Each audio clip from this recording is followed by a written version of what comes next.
আমাকে দিয়েছে, আমি রাখছিলাম।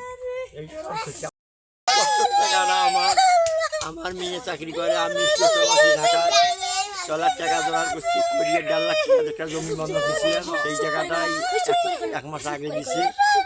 দেওয়ার পরে সেই টাকা রাখছি। আর জামাই আবার তার ঘর, তার বাথরুম, তারপরে ফির একটা ভালো গোসলখানা করার জন্যে 50,000 টাকা রাখি গেছি। এই 2 লাখ টাকা ওই বন্ধক বোনের 1.5 লাখ, আর হচ্ছে 50,000 জামাই আবার দিয়ে গেছি, ঢাকা থেকে আসি দিয়ে গেছি।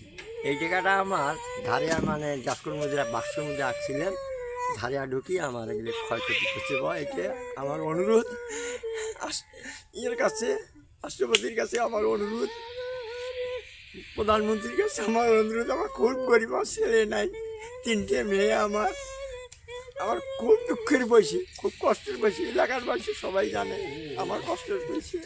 যেই টাকাটা আমার ক্ষতি হয়ে গেছি, সব 1,000 টাকা নোটে দিয়ে আমরা বই বান্ধব দিয়েছিলাম, 1.5 লাখ টাকা দিয়ে সব 1,000 টাকা দিয়ে 1,000 টাকা নোটে আমাকে দিয়েছি, আমি রাখছিলাম।